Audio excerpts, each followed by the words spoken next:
Welcome to Reykjanes Newscast. My name is Valur Grettisson. I'm an editor-in-chief at Reykjanes, of course. This here is Polly, my chief of morale officers. I took her with me now because, well, we're not going to the volcano today simply because everything is closed. The area is closed and there's gas pollution and the weather here is insane.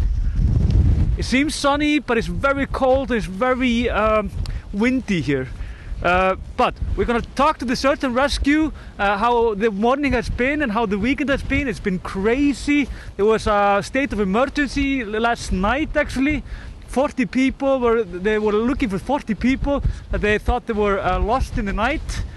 And this parking lot here was completely filled with cars yesterday, and thousands of people were hiking this route here. And this route here is, in few words, bloody brutal. So, on with it, here we go.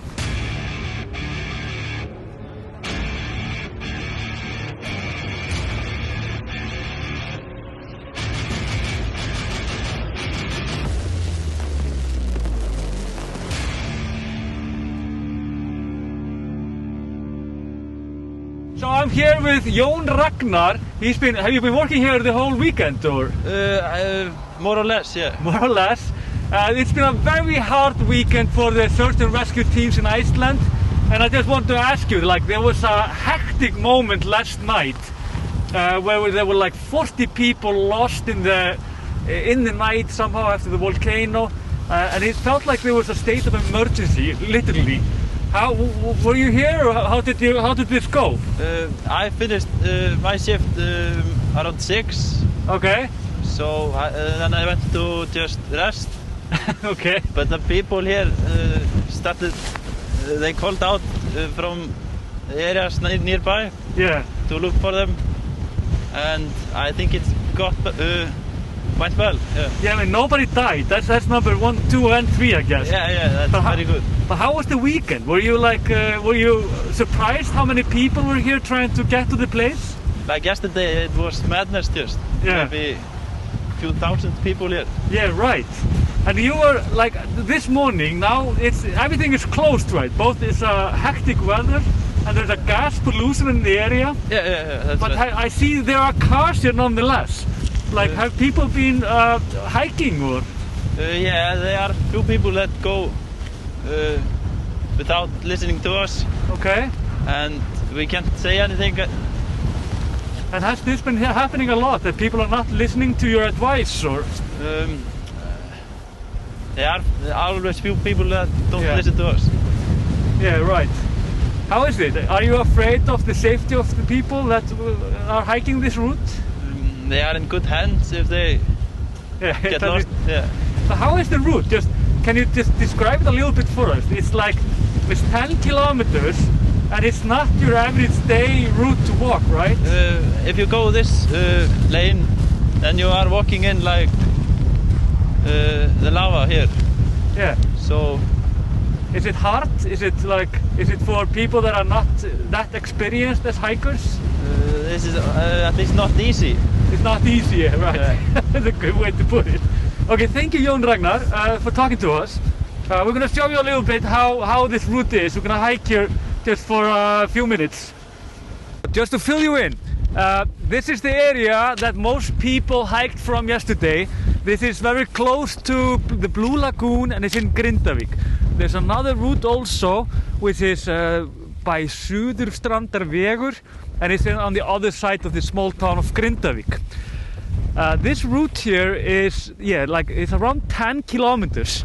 It's over like rocky lava. Just perhaps show it here. You can see this here. This is like a big chunk of the road. It's more or less like this.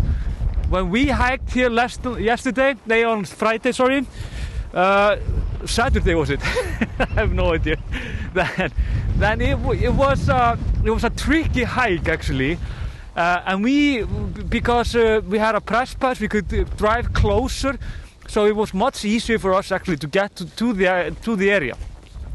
And the thing is, of course, it's a volcano, and Icelanders are of course very like much into seeing volcano, and naturally so. I mean, people are Icelanders. We saw the Fimmvörðuháls eruption at 2010, and many went to see Eyjafjallajökull, but of course nobody could go that close to it. You could see it by afar, but this is of course the first like eruption like in the so close to the city. I mean, we haven't seen this for 800 years. We haven't seen this for 800 years, so it's of course, I mean, we are curious. But most people that went there yesterday and that Saturday were very well dressed, like I am now. This is good gear to go hiking. But a lot of people are also just in their jeans and in sneakers, and trust me, this will be really, really hard for everyone that are not equipped correctly. And also, like, if the weather changes, this will turn into a living hell just in minutes. And this is something that like a lot of people don't realize. Hiking in Iceland is a dangerous sport, because like when going to a volcano, the volcano is not going to do you anything. But this weather here, like now, that's the thing that will really mess you up. So what happened yesterday is that people were here like at the volcano until midnight, and there was a storm coming, and everybody knew about this. The Met Office is really good, and if you know how to hike, you know how the weather is, you know when to go back and such, and everything like that. Just check it out. It's like it's hail. So in the night, a lot of people are going back, but of course it was insane weather. So the rescue team, the search and rescue team, they needed to go and find these people. They were finding people laying so tired, like beside the street or in these fields here, and it was like just a pure panic, to be honest. And it was not a good situation, and they were rescuing and searching for people until early this morning. Luckily, no one died, and I have to say it's almost like a miracle that nobody got hurt seriously or died, because this is, like I said, this is not something to do just for fun. You have to prepare this pretty well. So there were 140 rescue team officers which were searching for these people, and of course, if you're gonna go and if you're gonna be irresponsible and hike here in the night, then like in the darkness, this is just you just don't do that. Just hike back. I mean, you could of course do it like in the night, but after midnight it's just pitch black and nasty. So today there is like a yellow warning in this area. It's like means that the weather is very bad. Could be worse, but could be a lot better. Also, the area itself is closed because of gas pollution. They found like traces of gas that were like it was a little bit higher than it used to be. I mean, to be honest though, the wind here is so strong that it's probably going to disperse pretty immediately. I think they're kind of just closing it up just to cool down the atmosphere. But I have no idea though. Also, last night they opened a rescue center in Grindavík, and there were some 40 people that went there to get help. And I mean, it is what it is.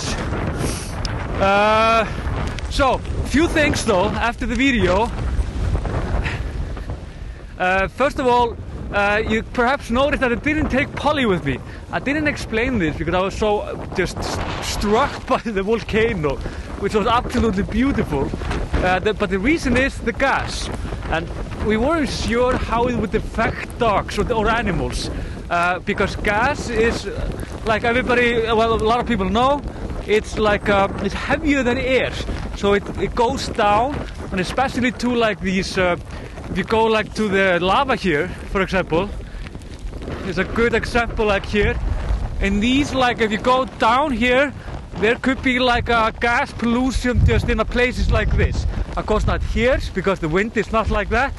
But if the dog would go out down there, it could actually end badly for the animals. So we didn't take the chance at the time.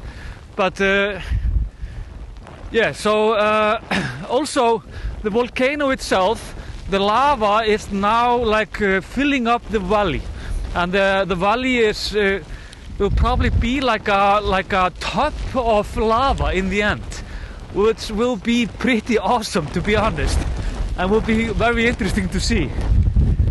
Wow, it's a nasty weather. Are you holding up, Art?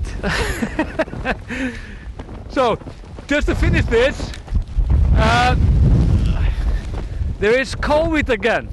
COVID is back on the prowl, meaning that we have like 21 new cases.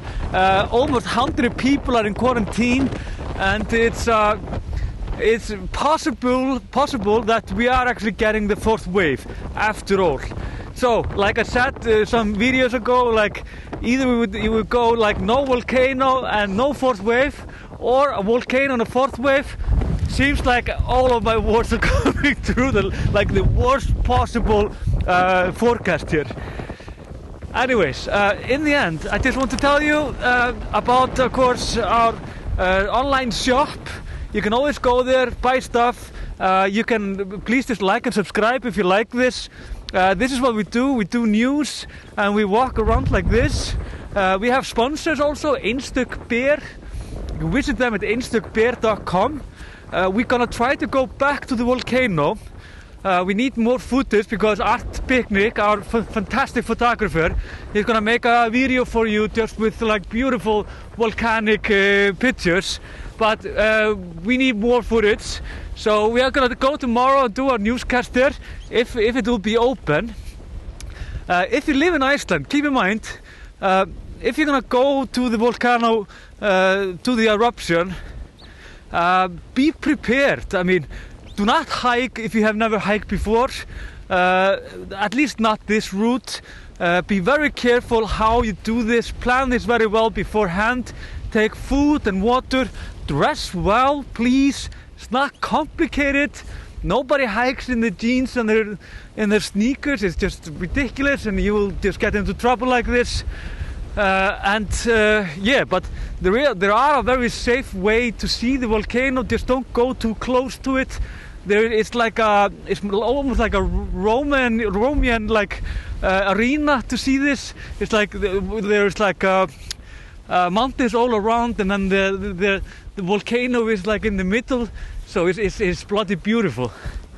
So enjoy, like and subscribe, and until next time.